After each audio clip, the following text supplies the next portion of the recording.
بسم اللہ الرحمن الرحیم۔ السلام علیکم۔ آپ دیکھ رہے ہیں چوتھا ستون۔ ناظرین، بر صغیر کے عظیم مقرر خطیب، واعظ، شاعر، صحافی جناب حضرت آغا شورش کاشمیری مرحوم نے ایک دفعہ لکھا تھا کہ ہندوستان میں کوئی مسلمان نہیں رہے گا اور پاکستان میں اسلام نہیں رہے گا۔ اور اب ہم یہ دیکھ رہے ہیں کہ جس طرح مذہبی جماعتوں کے حوالے سے سخت ایکشن لیے جا رہے ہیں، یہ بھی ایک ایسا طریقہ کار ہے کہ ہمارے اوپر جاہل علماء کو مسلط کیا گیا، جنہوں نے مسلک کی بات کی، جنہوں نے فروعی اختلافات کی بات کی، اور یوں پڑھا لکھا طبقہ وہ مذہب سے بیزار ہوتا چلا گیا۔ اور یہی وہ سازش تھی جس کا بہت عرصہ پہلے حضرت آغا شورش کاشمیری ذکر کر چکے، لکھ چکے اور اپنے خطابات میں اس بارے میں اظہار کر چکے۔ اب یہ ہوگا کیسے؟ یہ تب وہ بتایا کرتے تھے اپنی محفلوں میں، اپنے خطابات میں، کہ اتنا بیزار کر دیا جائے گا اس قوم کے نوجوانوں کو، اس قوم کو، کہ وہ کہیں گے جی مذہب تو اب انفرادی مسئلہ رہ گیا ہے، اور پاکستان جو اسلامی جمہوریہ پاکستان ہے، اس میں سے اسلام کہیں دور ہوتا دکھائی دے گا۔ ہم نے بھی حالیہ دنوں میں یہ دیکھا کہ جب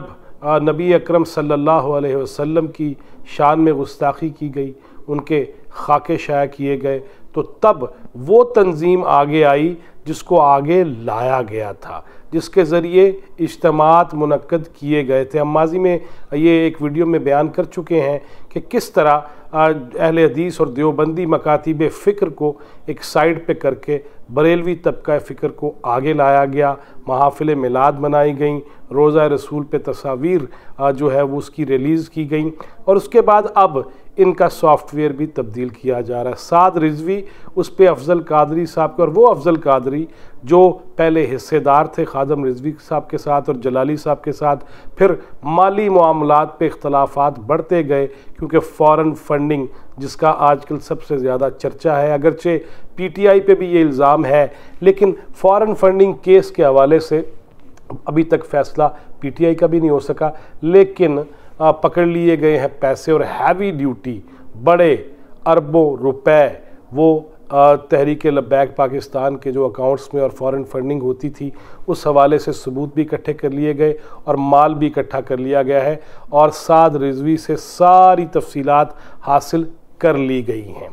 اب آغا شورش کاشمیری مرحوم کا ہم ذکر کر رہے تھے کہ انہوں نے بہت عرصہ پہلے یہ سازش بھی بے نقاب کر دی تھی کہ آئندہ آنے والے دور میں، آئندہ آنے والے دنوں میں، کہ کچھ سالوں میں یہ ہوگا کہ پاکستان کو توڑنے کی سازشیں اللہ نہ کرے، اور انہوں نے بھی یہ کہا تھا میرے منہ میں خاک لیکن میری باتیں لکھ لو، کہ یہاں پہ جس طرح سکھوں کو دوبارہ سے پنجاب میں ان کیا جائے گا، اور ہم نے وہ بھی دیکھا کہ جاٹ برادری کے نام پہ، اور سدھو صاحب وزیر اعظم کی تقریب حلف برداری میں بھی آئے، پھر کرتارپور راہداری اتنی جلدی ہم نے بنا لی، اتنی جلدی اس پہ کام کر لیا، افتتاح بھی کر لیے، اور ایک افتتاح نہیں کیے بلکہ 2 افتتاح کیے۔ جس دن عمران خان نے جانا تھا اس سے ایک دن پہلے اس سے بھی ہیوی ڈیوٹی افتتاح ہوا، جب 6 ہیلی کاپٹر وہاں اڑ رہے تھے، اور پیر نور الحق قادری صاحب بھی وہاں پھر رہے تھے، اور عالم دین اور پیر ہونے کے باوجود وہ ان سازشوں میں اگر شریک ہیں تو روز قیامت جواب تو ان کا بھی دینا ہوگا۔ اسی طرح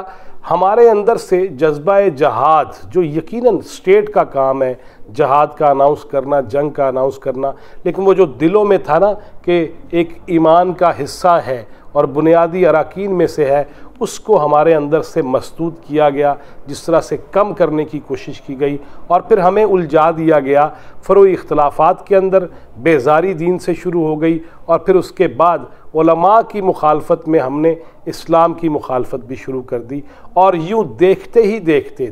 دیکھتے ہم نے یہ منظر بھی دیکھ لیا کہ اب کوئی مار رہا ہے، کوئی اندر ہو رہا ہے، کسی کو گولی لگ رہی ہے، کوئی تشدد کر رہا ہے، کسی پہ تشدد ہو رہا ہے، ہم اس سے بیزار ہو گئے ہیں کہ نہیں بھائی یہ ہمارا مسئلہ نہیں ہے۔ اصل ایشو کیا ہے؟ اصل ایشو یہ ہے کہ ختم نبوت، اور جو ہمارا ایمان کا حصہ ہے اور جس پہ ہمیں فخر ہونا چاہیے، ہمارے بزرگوں نے، اسلاف نے اس کے لیے قربانیاں دیں، ختم نبوت پہ ڈاکہ زنی، اس کی جو کوشش ہے اس میں شدتیں آ گئی ہیں، اور سازشیں بہت تیزی سے اس پہ عمل درآمد ہو رہا ہے، اور ہم نے یہ دیکھا کہ ممتاز قادری کو پھانسی دی گئی، یقیناً اسٹیٹ نے پھانسی دی، عدالت نے پھانسی دی، لیکن اس نے گورنر پنجاب سلمان تاثیر کو قتل کیا تھا، اور سلمان تاثیر کے صاحبزادگان کو بھی ہم نے یہ دیکھ لیا کہ واشنگٹن ہو تو وہاں پہ جو ڈونلڈ ٹرمپ تھے امریکن پریزیڈنٹ، ان کے سامنے ایک قادیانی جو راہب تھے، ایک قادیانی مبلغ جسے کہا جاتا ہے، وہ اپنی شکایات کے انبار لگا رہے تھے، اور اس کی انٹرپریٹیشن جو انگلش میں کی جا رہی تھی وہ سلمان تاثیر کا بیٹا کر رہا تھا۔ پھر ایک اور بیٹا شان تاثیر، اس نے مرزا مسرور احمد جو قادیانیوں کے خلیفہ ہیں اس وقت، ان کے ساتھ تصاویر شیئر کیں، اور انہوں نے قادیانیت کا پرچار کرنا شروع کیا، اور ختم نبوت کے حوالے سے جو آغا شورش کاشمیری مرحوم نے ایک دفعہ اپریل 1974 میں جو کہا، میں آپ کو وہ بھی پڑھ کے سنا دیتا ہوں۔ آغا صاحب فرماتے ہیں، اور اداریہ لکھتے ہیں چٹان کا، کہ مرزا قادیانی برطانوی اغراض کا روحانی بیٹا تھا، قادیان مرزائیت کی جائے پیدائش تھی، اور ربوہ اعصابی مرکز، تل ابیب تربیتی کیمپ، لندن پناہ گاہ، ماسکو استاد، اور واشنگٹن اس کا بینک ہے۔ یہ آغا صاحب نے چٹان کے اندر 1974 اپریل 1974 میں جو لکھا، آج اس پہ بہت ساری چیزیں ہمیں محسوس ہو رہی ہیں کہ آغا صاحب ایک ولی اللہ تھے اور مجاہد ختم نبوت تھے۔ شیخ رشید کی طرح مجاہد ختم نبوت نہیں تھے کہ جب ضرورت پڑی تو ختم نبوت کا جو ہے وہ جھنڈا اٹھا لیا، اور جب ضرورت پڑی تو ختم نبوت کے نام پہ باہر آنے والوں کو گولیاں بھی مروا دیں، اور ان پہ پابندی بھی لگا دی۔ اب بریلوی طبقہ فکر کو مزید جو آگے بڑھایا جائے گا، اس میں ثاقب رضا مصطفی صاحب جو آج کل آپ کو مختلف درباروں اور ایسی جگہوں پہ نظر آئیں گے، اور جو مختلف اہم جو انسٹیٹیوشنز ہیں وہاں پہ بھی خطاب کرتے نظر آ رہے ہیں، اور انہوں نے جناب قمر جاوید واجوہ صاحب کے بیٹے کا نکاح بھی پڑھایا تھا، جو اطلاعات ہیں، اور اب ان کو تھوڑا سا پروجیکشن دی جا رہی ہے تاکہ رہیں بھی بریلوی آگے مگر ان میں شدتوں والے نہ رہیں بلکہ مائلڈ رہیں۔ اور ثاقب رضا مصطفی صاحب جو ہیں ان کا بھی آپ کو بتاتے چلے کہ اروپ علاقہ ہے گجرانوالہ کے پاس، وہاں ان کی جب شادی ہوئی وہ پڑھانے جایا کرتے تھے، اور پھر کیا ایسا ہو گیا کہ ان کو وہیں شادی کرنا پڑی۔ پھر وہ جن کے شاگرد تھے ان کے جو پیر بھائی تھے جاوید اقبال، پروفیسر جاوید اقبال، وہ بھی رنگے ہاتھوں گجرانوالہ میں جب پکڑے گئے تو انہیں علاقہ چھوڑنا پڑا۔ ایسی بہت ساری چیزیں ہیں جس پہ بحث ہونی چاہیے، گفتگو ہونی چاہیے۔ اگر نبی اکرم صلی اللہ علیہ وسلم کی شان میں گستاخی کر کے آزادی اظہار رائے کا نام دیا جا سکتا ہے تو پھر کسی پیر فقیر کی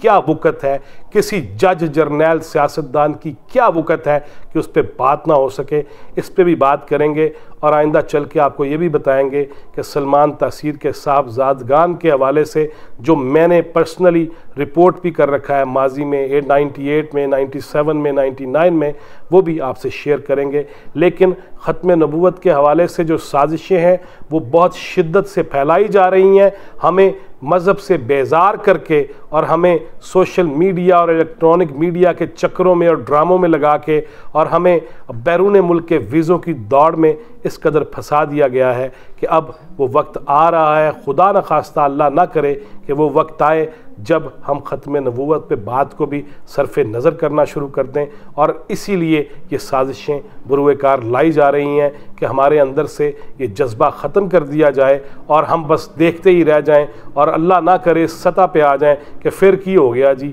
اور اگر پھر کی ہو گیا پہ ہم آ گئے تو پھر یہ ذہن میں رکھیے کہ پاکستان کا مستقبل بھی مسلمانوں کا مستقبل بھی وہ تابناک نہیں ہو سکتا، اور ہم تنزلی کے کنویں میں دھکیلے جا رہے ہیں۔ اس پہ ہمیں ابھی سے غور کرنا چاہیے۔ نیکسٹ ویڈیو میں مزید باتیں کریں گے۔ ٹل دیٹ اللہ حافظ۔